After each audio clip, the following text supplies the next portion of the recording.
Well, hello there, everybody. Welcome along to our first meeting for 2025. Happy New Year to everybody.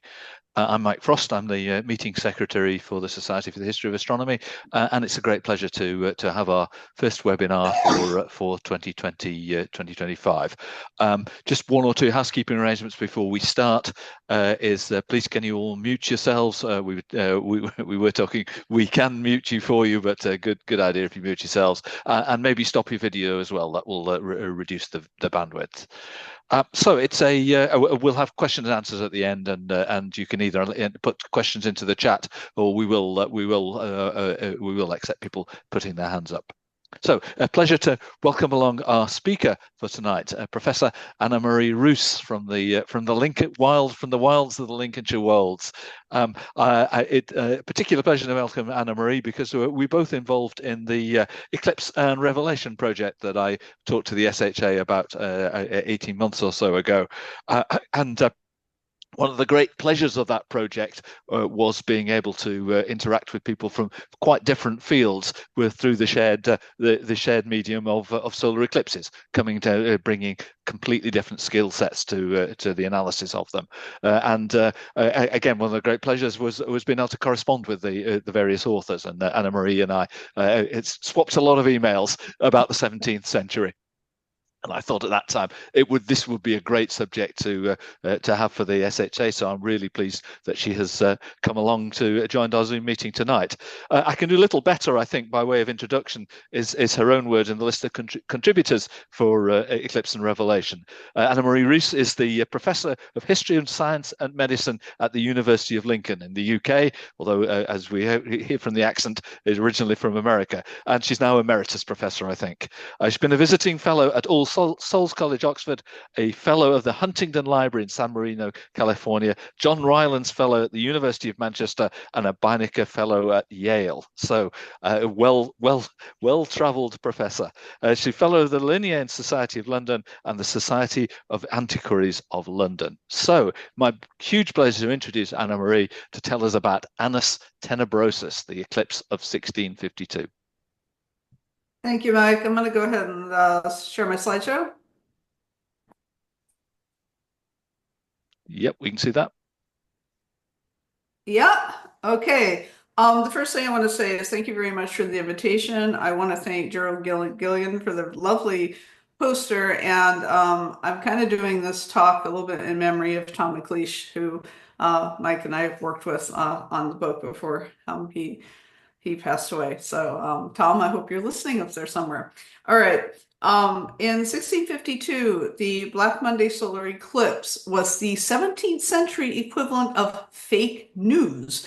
It contained enough epistemic authority to be plausible. I mean, an eclipse occurred, but it was used as a vehicle to promote political and religious beliefs. Many sectarians on the parliamentarian side in the English Civil War believed in millenarianism, and what that is belief in the end of the world and the second coming of Christ.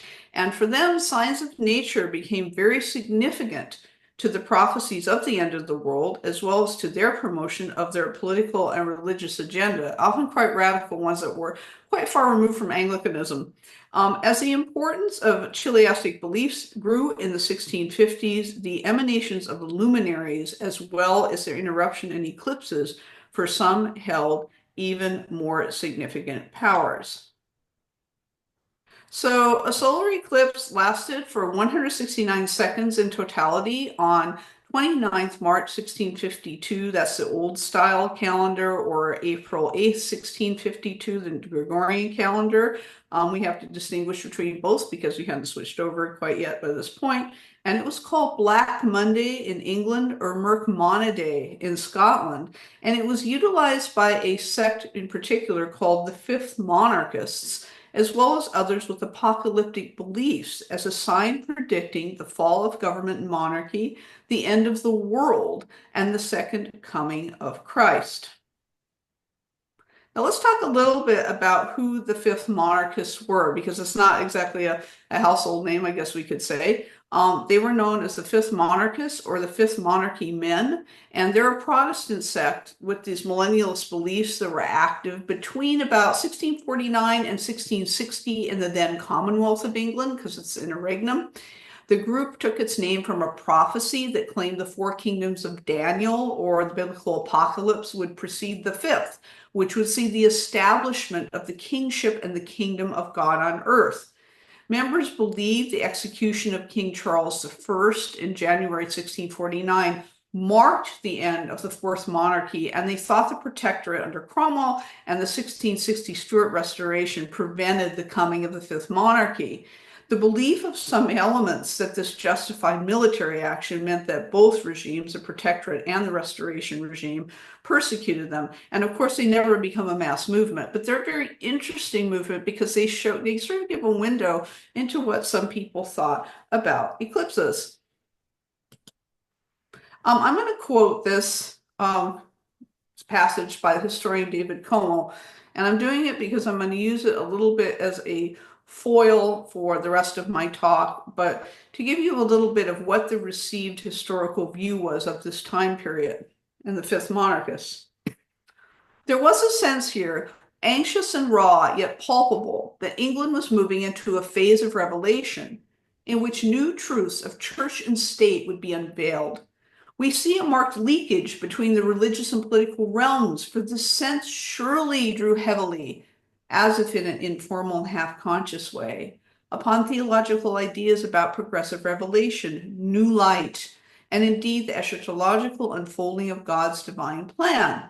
Just as God's church is now to be purified by these sectarians, such as the fifth monarchists, so too the state would be cleansed and rebuilt. Now, my analysis of Black Monday is going to kind of problematize Como's views.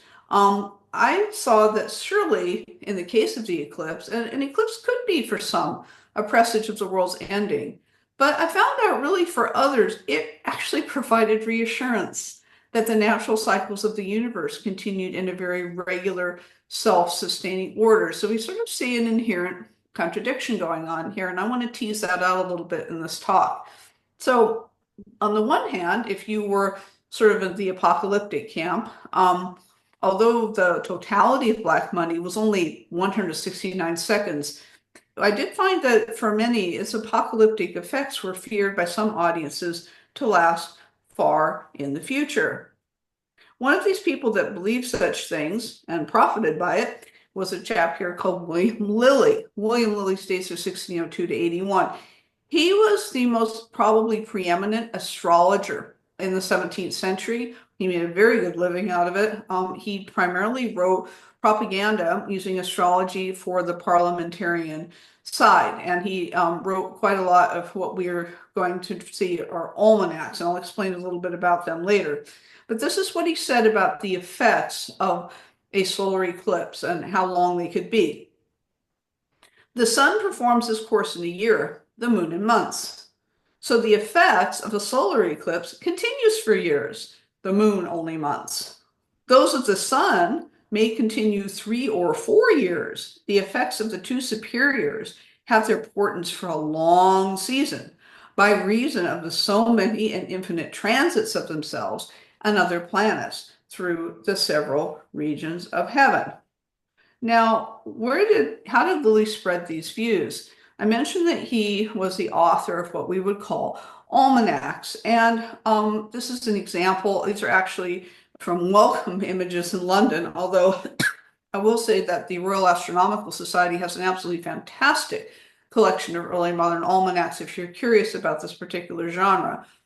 This is Friends 1593. It's a pretty typical example of these sort of pocket-sized pamphlets, which were produced in great quantity in the 16th, 17th, and 18th centuries. They had astrological forecasts for the forthcoming year, medical advice. We can see here on the right the zodiacal man. Medicine at this time was still based on Galenic medicine. It was actually a Roman physician named Galen from the 2nd century, and his theories were still preeminent. And he's a person who believed in bleeding and the removal of the excess bad humors. The amount of humors in the body were thought to be controlled primarily by the moon in a process called astronodia. The zodiacal man would tell you at what time, what parts of the body needed to be bled by the zodiacal cycle. So you always see these in these almanacs. They sometimes would also have political gossip and term calendars, things like that. And they really increase in popularity in the early modern period because printing costs were a lot cheaper and there was increased literacy. They're fairly ephemeral publications. By 1659, William Lilly's sort of astrological and very political almanacs, because he made political predictions based on astrological charts, were selling nearly 30,000 copies a year. That's a tremendous amount. I mean, I wish I could sell 30,000 books a year as an author. That'd be fantastic for an academic, right? The readers of these almanacs could also cast their own charts by using the astrological tables that they provided. And the 17th century sometimes is known kind of as the Age of Iron because it was an era of real brutal warfare in which religious and political motivations were intertwined after the Lutheran Reformation. And almanacs kind of become a means of understanding or accepting these calamitous events for the general public. One thing I want to say is that it wasn't only what we would call the lower orders who were reading these things. Everybody read almanacs. I mean, even some of the more lurid ones, you could see quite educated people that collected almanacs. Samuel Pepys collected almanacs. So they give us kind of a gauge to sort of understand different attitudes at the time, the popular press. The apocalyptic stance afforded to Black Monday, however, in these almanacs did not necessarily indicate ignorance of its cause amongst most early modern astronomers, natural philosophers, or what we would know as scientists, and literary figures who considered eclipses merely as planetary interpositions easily predicted by lunar and solar cycles. Some almanacs even inserted simple explanations and diagrams into their tracts and almanacs to show that eclipses were the result of planetary interposition, not magical occurrences. Chamberlain's 1649 almanac, for instance, simply stated, the eclipse of the sun is nothing else but the direct interposition of the body of the moon between the sun and us, right? So it's pretty straightforward. Now, if you look at other almanacs, they even provide more specific instructions. Although Edward Pond's 1652 almanac conceded that eclipses were thought to, quote, cause many mischiefs in the world, he not only described the regular cycles, but provided accurate instructions for curious readers on, quote, how to behold an eclipse of the sun without hurt of the eyes. And what you see here on the left is his instructions. Pretty straightforward. Take a burning glass, such as men used to light tobacco within the sun, or a spectacle glass that is thick in the middle, such as it is for the eldest sight. I know all about that. And hold this glass in the sun as if you would burn through it a pasteboard or white paper book or such like. And draw the glass from the board or book twice so far as you do to burn with it. So by direct holding it nearer or further, as you shall see best, you may behold upon your board the round body of the sun, and how the moon passeth between the glass and the sun during the whole time of the eclipse. And actually, what was very, very cool is I found out there was a guy named John Wyberd who was in Carrickfergus, Ireland, and he in fact used this method. He mentions Pond and using this method, and he said, the moon, as if at that moment, then unexpectedly threw itself so very nimbly between the entire path or circuit of the sun's disk, insofar as it appeared to our sight, so that it seemed to move in a circle or roll around like a plate or upper millstone, with the sun glowing or rather shimmering all around its rim or edge. And that sounds very similar to what we might see when we look at eclipses, right? Now, eclipses were used for other reasons too, not just to be observed or speculated about or used for astrological predictions, but they were used by early modern intellectuals in the 16th and 17th century, such as Joseph Scaliger, who states from 1540 to 1609. And he wrote a couple of books in the 16th century which combined scientific with philological studies or studies of language. He wanted to build chronological arguments around dated eclipses. His aim was to ground historical inquiry in a hard core of indisputable fact. Mainly, he wanted to use eclipses as date markers, transforming historical method and making it more accurate. So that's sort of the high-end use of an eclipse as a date marker. But we also find ordinary people use the Black Monday eclipse as date markers too. There was a fellow named John Taylor who was a miner of lead ore. He started work in the pit at 9 years old, and he lived apparently to be quite an old age. And he used the 1652 solar eclipse to mark his lifespan.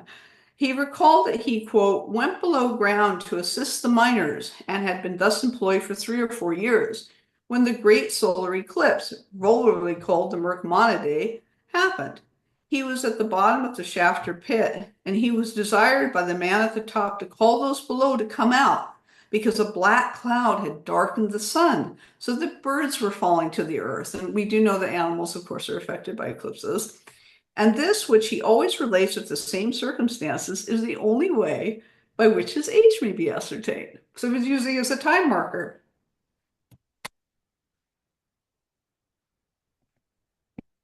Only extraordinary eclipses that occurred outside these chronological cycles, such as the miraculous eclipse that was recorded at the Passion of Christ, were considered really by intellectuals to be firm prognostications of horrible events, confined to the Bible or to ancient history.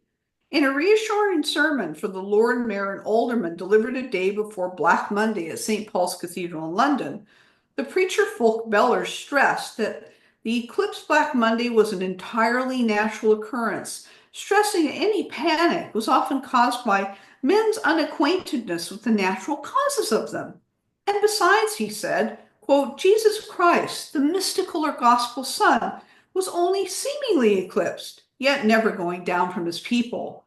Bellers also assured his audience that there was no need to panic, for had there, quote, been any real danger in eclipses, our God doubtless would have left it upon record in the scripture.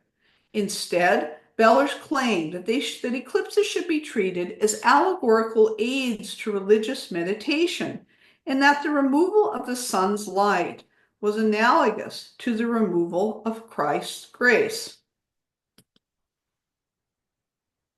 Indeed, Lady Hester Poulter, a really interesting 17th century poet whose dates are 1605 to 78, in her work, The Eclipse, did not see eclipses as portents of the wrath of God, but rather just normal planetary revolutions.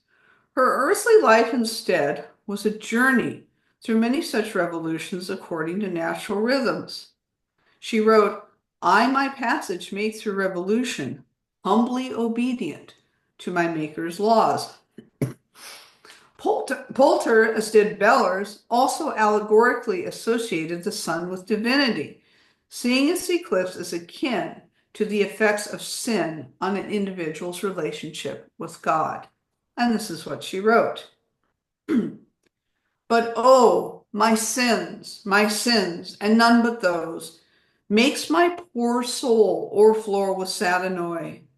'Tis they, and none but they, do interpose twixt heaven and me, and doth eclipse my joy. So she's really seeing eclipses as a means for spiritual reflection on her relationship with God and the rhythms of nature. As monarchs in royalist circles during the Civil War were thought to be ordained by God, the sun was, of course, associated with monarchy, and the astrological identification of the monarch with the sun was pervasive in early modern England. And we can see that, for instance, like at Versailles, the Sun King, many of you have been there. It's a very pervasive metaphor. Solar eclipses were commonly regarded as allegories for the eclipse of an eminent individual. Now, this is a rainbow portrait of Elizabeth I by Isaac Oliver. It's circa 1600 in Hatfield House. I mean, she died 3 years after this was done, so she's got a preternatural mask of youth here. She never ages, right? But it shows Elizabeth holding a rainbow, and inscribed above is the motto, Non sine sola iris, no rainbow without the sun, an allusion to Elizabeth as divinely anointed monarch who brings light and virtue to her kingdom. And in fact, as that divinely anointed monarch, she also saw everything and heard everything. And if you look very closely at her gown, you see lots of little embroidered eyes and ears. So she's watching all and seeing all. Because the sun is a metaphor for a king or a queen was really a pretty intelligible one for all audiences, royalist propaganda tracts in the Civil War pick up on this association, and they portray Charles I, who we see here on the left, as the sun ruling his country as the sun ruled the heavens. This portrait on the left is a martyrdom portrait that was very popular after Charles was executed in 1649. And you can see here he's got the light of the divinity from the crown going to his head. And you can interpret what around his head is a halo, but it also can be sunbeams. This is a very typical thing to be portrayed of Charles I. Now, on the right here, we see a propaganda pamphlet 1 month after Charles' defeat at the Battle of Marston Moor in 1644. The symbol of the sun eclipse was utilized by this particular work, the great eclipse of the sun, or Charles's wane. Just as the sun had been eclipsed by the moon, Charles had been supposedly eclipsed by the destructive persuasions of his queen, Henrietta Maria. The author feared that the queen's Catholicism had clouded the king's light of reason, for he says, quote, just as ordinary women can in the nighttime persuade their husbands to give them new gowns, petticoats, and make them grant their desire, Henrietta Maria had persuaded Charles to protect the papists, to protect the Catholics. And of course, that was a bad thing because England was a Protestant nation, and Charles was defender of the faith. However, during the Civil War era, sectarian pamphlets take this metaphor of the eclipsed sun more literally, and they use solar eclipses to predict astrologically the overthrow of monarchy and government. Although these works, like other astrological tracts, often provided the rationale of planetary interposition for a solar eclipse, it's often the message of doom that the public remembered. I mean, hey, doom sells papers, right? Sensationalism sells papers. The metaphorical use of eclipses was seen especially in the effects of prognostications about Black Monday, which is how I got interested in this topic. It inspired broadsheets, sermons, almanacs, astrological pamphlets, and scientific treatises. Over 1/4 of the publications collected by the bookseller George Thomason, who just sort of collected everything he saw published, for the month of March related to the significance of the eclipse. That's a tremendous amount of attention played for it.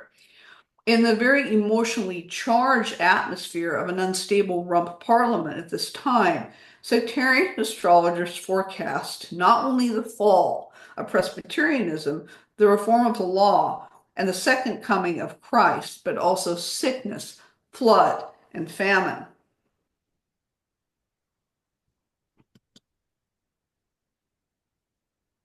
Now, these sectarian pamphlets were written in response to an earlier piece entitled Black Monday, or a full and exact description of that great and terrible eclipse of the sun. Now, when I pulled this up, this was appeared in December 1651. I thought it was all going to be about the solar eclipse, but it didn't really have a lot to do with the actual eclipse Black Monday at all. It just used eclipses as a metaphor for dire things that were going to happen. The pamphlet in particular made very dire remarks about the tender of union of 28th October 1651, and this was a parliamentary declaration that England and Scotland should be in a single commonwealth. This is way before the official Act of Union of Queen Anne, but this is one of the first times this was proposed. Now, for context, earlier in the year, in January 1651, they exiled Charles II, because his father, of course, had been executed in 1649 and the son was in exile. The exiled Charles II was crowned King of Scotland at Scone, And at 3rd September, he was defeated at the Battle of Worcester, leading a large Scottish army, and began his escape northwards. By 1516, October 1651, Charles had escaped to France and he went into exile. He was effectively displaced as King of England and Scotland by the Rump Parliament. Using the common trope of the monarch as the son, the anonymous royalist pamphleteer wrote, "Some began to be ashamed of their Scotch covenant, which bound them to promote the honor and dignity of the king and his successors, as if they could not sell him for money to promote their own. Soul, the Prince Regent of Heaven, who hath naturally the signification of regality, worldly pomp and glory, is eclipsed in the very degree of his exaltation, and in the regal house of heaven likewise. In a word, this eclipse premonstrates a general madness and confusion to all such kingdoms, commonwealths, countries, cities, and towns as are under the divisions of Aries, Libra, Cancer, and Capricorn, England and Scotland."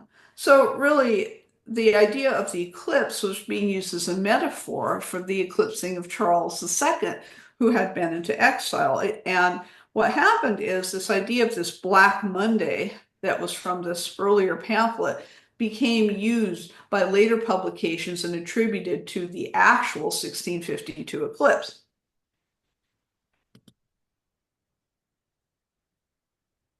So in response the next year, this gentleman here, Nicholas Culpeper, 1616 to 1654, who was an astrologer, a Fifth Monarchy man, and known by us as a herbalist. I mean, you can still buy editions of Culpeper's Herbals, published a very sensationalistic account of the terrible effects to follow from the 1652 solar eclipse. And he's one of the very first to use this idea of Black Monday. He's an interesting person. He was the son of a clergyman. He went to Cambridge in 1634 for a very short time. He was apprenticed to an apothecary where he learned herbalism. His medical training led him to establish his own practice as an astrological physician in Spitalfields in London in 1640. He often volunteered his services to the poor, and his political sympathies for the Fifth Monarchy men led to his enlistment in the Parliamentary Army during the English Civil War as a field surgeon. He was severely wounded in the chest in 1643, which is probably why he had a fairly short lifespan.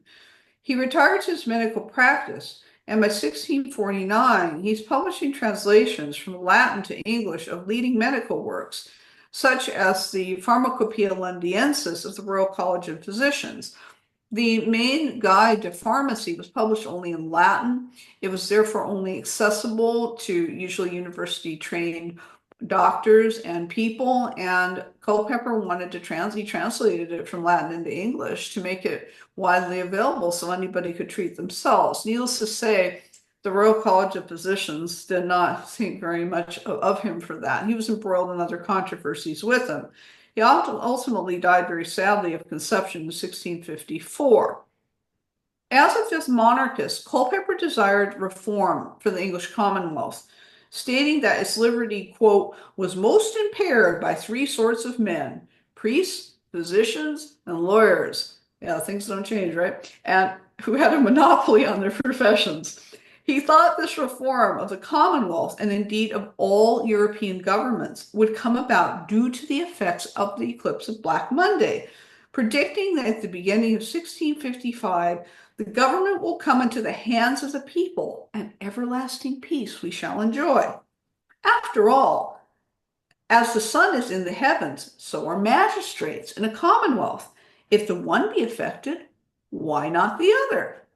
Culpeper also had a really, I guess I could call it an animistic view of the universe, and he argued the sun was, quote, a creature, which gives life, light, and motion to the creation. By moving about his own body on this axis, he moves the whole creation. Therefore, because the sun was the life of the creation and the controller of what he called the world soul, its eclipse was dismal to the earth, leaving it as a dead body without spirit and motion.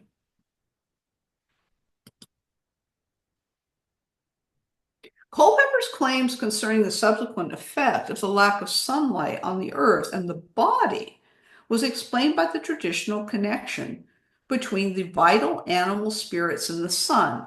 This is our era where we're just starting to understand nervous action, and the animal spirits were thought to cause reflex action, nervous motion, physical motion, and thinking. And they were often associated with the sun. The sun was thought to quicken them almost in the body and make you more lively when you're in sunlight. Aristotle's linkage of life with the generative sun and the motion inherent in the soul meant that he considered the motion of the heart as indicative of the seat of the soul. The sun was thus often associated by early modern English writers with the animal spirits and the circulatory system. Physician William Harvey, who we know discovered the circulation of the blood, believed that the blood had a celestial nature, for it was analogous to the element of the stars, and the heart in the body was as the sun in the solar system, in the midst of the body and giving life. In this manner, as another astrological physician, Thomas Tryon, claimed, there is an astrology within man. It was a really common trope in this period that the body was a microcosm reflecting the analogies of the larger universe around it, that there was a parallelism between the two. So this is sort of playing on that. Culpeper then claimed that lack of sunlight in an eclipse caused people to conceive strange, ridiculous thoughts, resulting in an epidemical disease called madness, insanity, as well as epileptic fits. And you can see here, this is an early modern print of people fitting. This is actually an amazing thing to see. This is not exactly something that was portrayed very often. Insanity, as well as epileptic fits, were considered a lunar disease. The nervous fluids in the body regulated by lunar cycles, an application of astrological belief. It was thought that the waxing and waning of the moon controlled not only the volume of the blood in the body, we can go back to the zodiacal man before in the almanac, which was reflecting the same belief, but also the amount of cold and moist phlegm in the brain. The brain was thought to be made of this sort of slippery substance. Concomitantly, a lack of sunlight, such as caused by the eclipse, could cause the same symptoms. So if you were sort of denied the sun, you get a buildup of this phlegm in the brain because the moon would be more preeminent, and that it would clog up the channels by which the animal spirits would flow through the brain, and that could cause epilepsy or periods of madness. And if you think of the term lunacy, it comes from the term luna or lunar, right? So, and sometimes people say people do weird things on the full moon. Well, this comes from the Galenic corpus. This is this is from the ancients, and it's a very, very pervasive belief.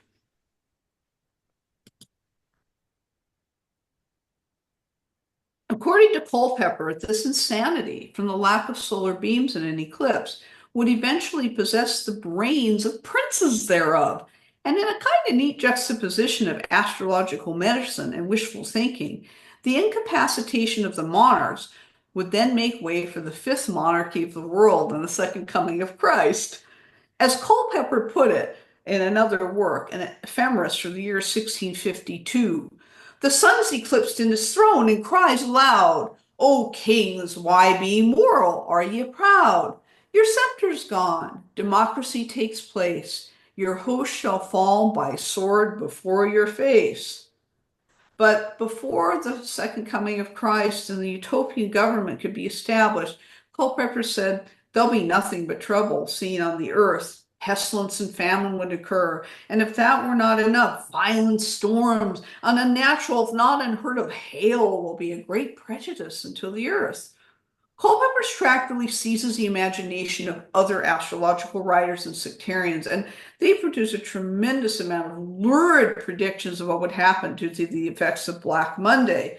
There was one particular one done in September 1651, which it said that the eclipse predicted cruel wars and bloodsheds, house burnings, great robberies, thefts, plundering and pillaging, rapes, depopulation, violent and unexpected deaths, famine and plague. I mean, heck, there's not much left except maybe climate change, right? This author, among many others, claimed that Black Monday was as miraculous an eclipse as was at the outcome of our Savior's passion.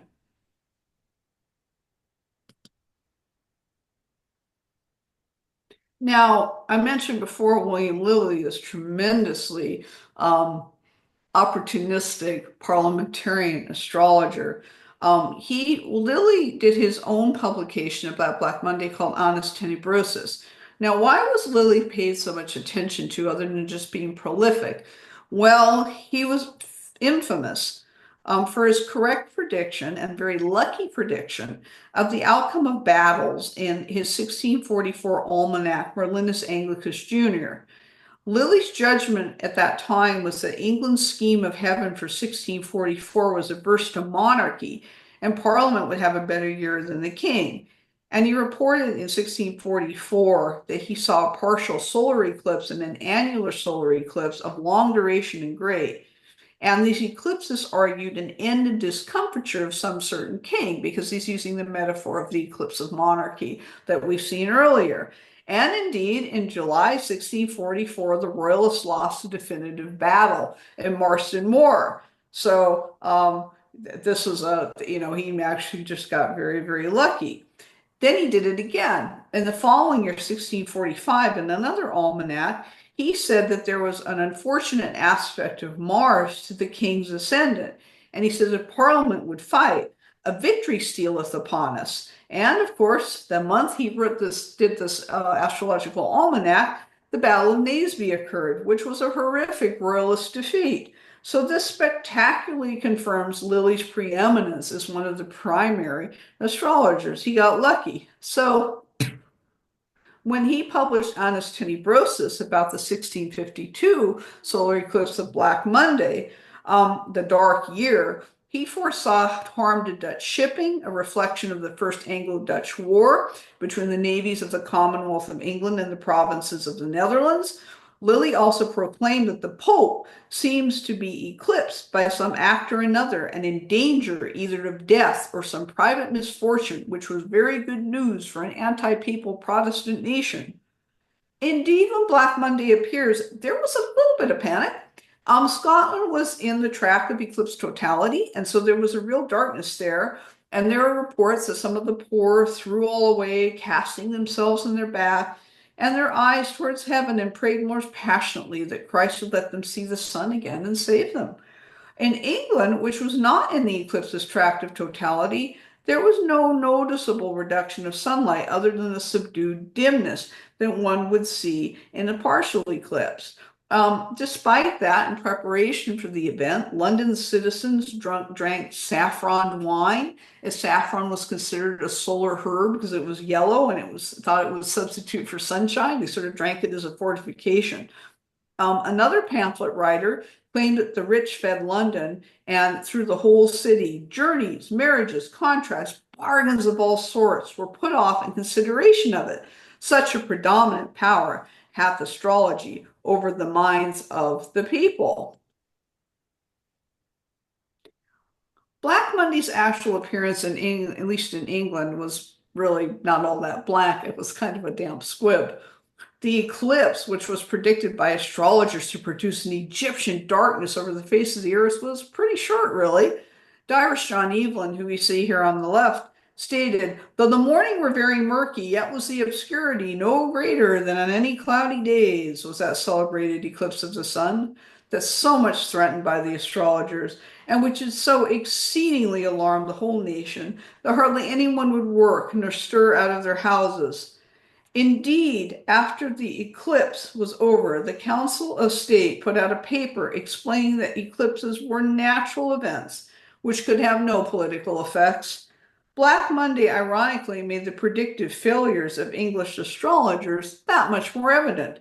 They correctly predicted the Black Monday eclipse, all right, but they so greatly exaggerated its supposed effects that their profession experienced a darkness all its own. Many authors subsequently lambasted astrologers for causing such unnecessary social tumult. On 9 April 1659, one LP, whose little almanac here is on the right, so it was a ballad writer, it was Lawrence Price, published the Astrologer's Bugbear, which showed an astrologer rat contemplating the solar eclipse in the sky. That's one of the best frontispieces of all times. Black Monday turned white here on the left, or the Astrologer's Knavery epitomized, published about a week after the eclipse, noted that William Lilly had not described the appearance of the eclipse accurately at all. It said, and I'll just read part of this, I shall not need to quote any more of his ridiculous absurdities, but to conclude with his gross predictions concerning the eclipse on March 29th, which according to his calculation should have been the greatest that ever eyes beheld in this latter age. Certainly, this argues a great want of faith and a spiritual darkness.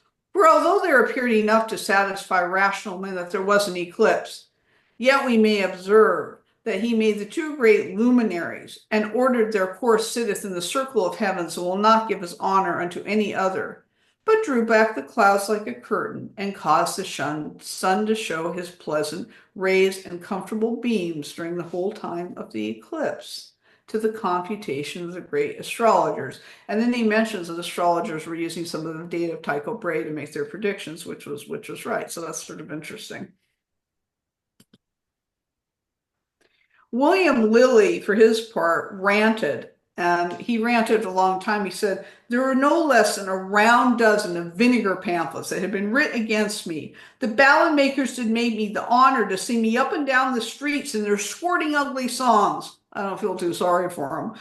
Others satirized both Lilly and Culpeper for predicting the fall of monarchy in general throughout the world. One of these ballads, called William Liley, I can't say that the verse is very good, but we'll go with it. There was another pretty interesting one called On Bugbear Black Monday. And why, ye frighted women, do ye shake? Must an eclipse need make the earth to quake? The heavens their order and due motion keep. Why you disordered, startle, sigh, and weep? Why load the coaches and forsake the place? As ye confess its sin, or even past grace. Now, this one, of course, doesn't look too promising. With that doggerel verse, you don't expect much. But then the broadsheet went on as it was describing Black Monday, and something kind of caught my eye. It queried of the astrologer, can all your art tell certain for a year what fair or foul shall in each day appear? If not your high prognostics gonzas fail, that from your fancies to the orbs did fall. Now, this is really interesting because it's using a little wordplay of fowl, F-O-U-L, but also F-O-W-L, like birds, because gonzas are geese or swans. Now, you could say this was a reference to divinatory birds, but it's actually a reference to a very specific pamphlet, which was published in 1638. It's called The Man in the Moon. It's one of the very first works of science fiction. It was written by Francis Godwin, who was actually Bishop of Hereford, which is interesting. And it's a tale about this chap on the left who's in this contraption with birds flapping him around.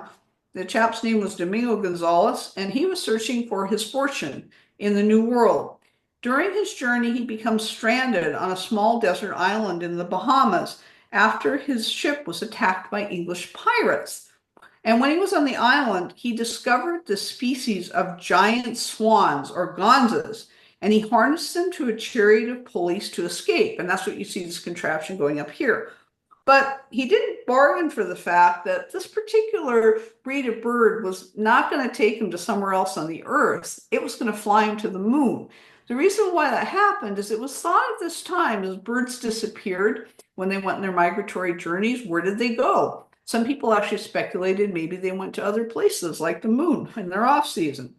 And the rest of the book was devoted to a description of Domingo's journey through the heavens, his arrival on the inhabited moon, and his return to Earth in the bird chariot, because eventually the birds wanted to go back to the Earth after their migratory cycle. So after taking off in his chariot of birds, Domingo described the progress of them. And what's really interesting is he relates events in their trip to principles of what we call Gilbertian magnetism. Now, what does that mean? Well, in 1600, there's a guy named William Gilbert who believed that the Earth was a terrella or a globular magnet, and it exerted a magnetic field, which was attractive. And so when the birds tried to get off the earth, panting and blowing, gasping for breath, as if they presently will have died, they had a really hard time making their launch off the earth. But after flying for an hour, the line slacked between the chariot seat and the swans, or these birds, and forcing themselves ever so little, they were carried towards the moon with swiftness and celerity. Godwin was really familiar with Gilbert's De Magneti, and he explained that this was because the Earth and the Moon exerted a magnetic field, in the sort as a magnet draws iron. Once the swan chariot had broken free of the compass of the beams attractive of the Earth, then flying was easy as their vehicle entered the magnetic field of the Moon. In addition, Godwin stated that because the moon was much smaller than the Earth, its attractive power was so far weaker than that of the Earth, as if a man do but spring upward with all his force, he shall be able to mount 50 or 60 feet high. At that point, beyond the magnetic sphere of the moon's attraction, the lunar peoples could, in fact, convey themselves in the air with the help of feathered fans to guide them through the atmosphere. Although Godwin knew nothing of gravity, this is way pre-Newton, he utilized Gilbert's theory of magnetism to postulate correctly the weak attractive power of the moon. Then he goes on. As Domingo approached the moon, the earth looked to him like another moon. The earth did mask itself with a kind of brightness, and even as in the moon we discern certain spots or clouds. He also noticed those earthly spots changing, realizing it was because the earth rotated and the spots were continents. The earth according to her natural motion, for that such a motion she hath, I am now constrained to join in opinion with Copernicus, turneth round upon her own axis every 24 hours, from the west until the east. And then he goes on, and he's describing an earthrise here from the surface of the moon. I should perceive a great shining brightness to occupy during the light time, which is none other than the great Atlantic Ocean. After that succeeded a spot almost of an oval form, even just as such we see America to have on our maps. So it seemed unto me no other than a huge mathematical globe, leisurely turned before me, wherein successively all the countries of our earthly world within the compass of 24 hours were represented to my sight. From his new perspective, the spots on the earth were not threatening, but enthralling. Just like the umbra of the Black Monday eclipse was a reassurance for some that the natural rhythms of the cosmos were working very well. Eclipses no longer were purely apocalyptic. Fair and foul, Godwin's tale was a work of fancy, but one that accurately predicted future technological achievement in inspirational and visionary description. Astrology itself could be accurate and predictive of the cycles of the planets, the movement of the stars, and eclipses like Black Monday could be metaphors for the steady rhythm of heavens and inspire faith in the creation. But the eclipse's temporality of portent could lead to panic and hysteria shaped by opportunism and the quest for power, revealing the tensions between predictability and unpredictability. That, in the 17th century, was heightened in a time of war and political upheaval.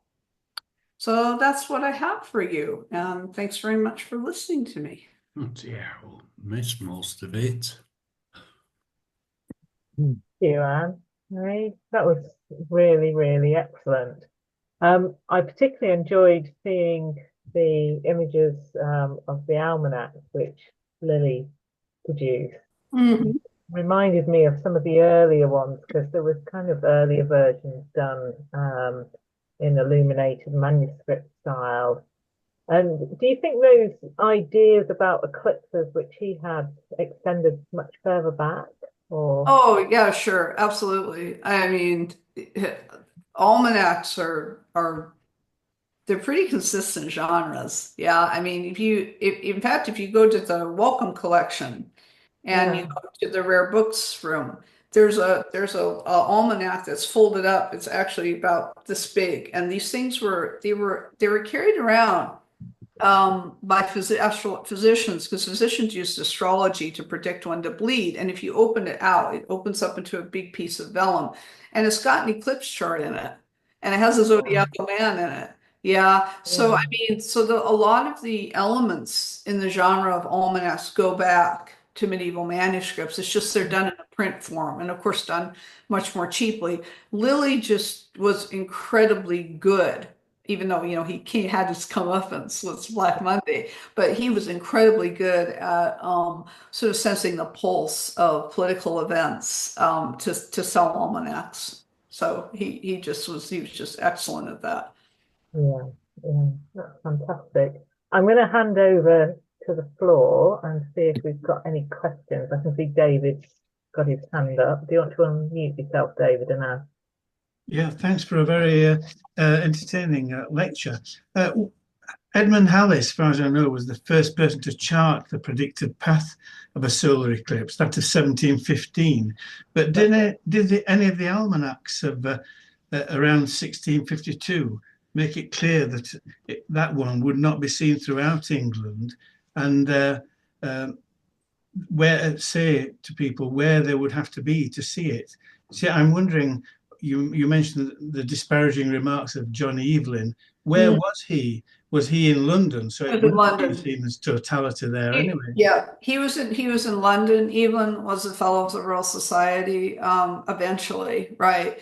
But there were sort of more highbrow, I guess I could call it, scientific or natural philosophical tracks at this time, which attempted to predict the length of the eclipse, although they don't produce a totality map. I mean, Halley did a lot of his eclipse work sort of like crowdsourcing. He would ask people from different areas of the kingdom to time how long the eclipse lasts and things like that, and then made this chart. But there was certainly I think, an understanding that it might be seen differently in different places for sure. And generally, it was, I mean, you are starting to get some timepieces at this time, but it's not going to be, as precise as we would think about it.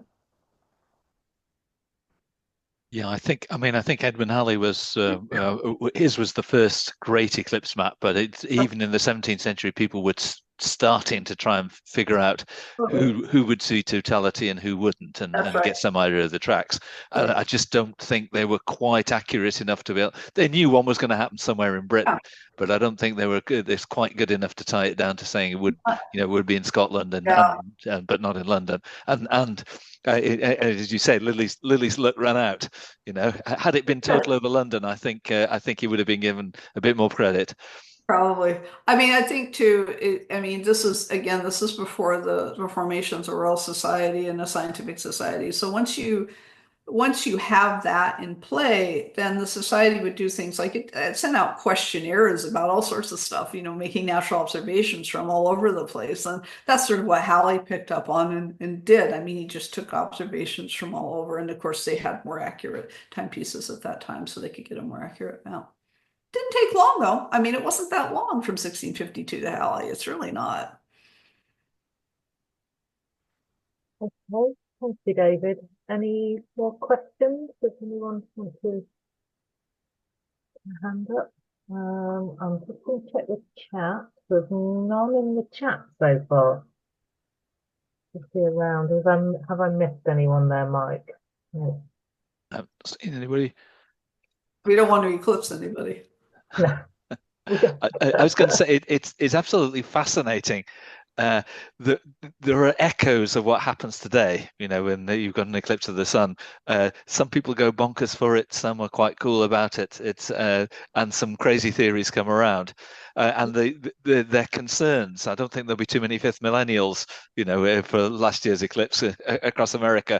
But there were other people who ascribed all sorts of things to it. So you see, it's 400 years away, and so many things are different, but other things just stay the same. They're exactly the same. They're exactly the same. I mean, you read quite matter-of-fact descriptions of people saying, I took out my timepiece and I watched it, and this is very interesting.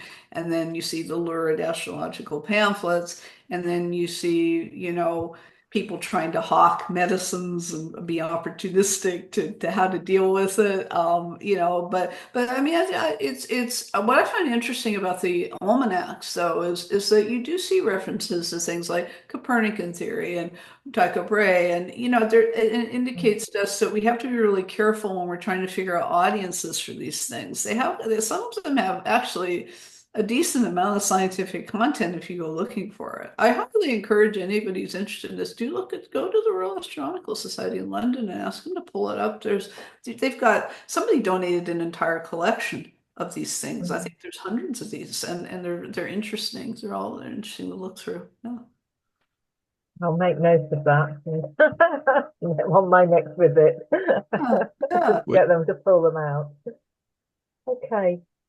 Well, I don't think there's any further questions. So I'm just going to say on behalf of us, thank you ever so much for giving your time this evening. It was thoroughly enjoyable. We're getting a bit of a round of applause from the people we can see here. Thank you. It was a real pleasure, and thank you for having me. Thanks for listening to a historian who gets interested in definitely some odd things. Thank you. Thank you. Okay, John, if you want to stop the recording, are you okay, Anne-Marie, for this to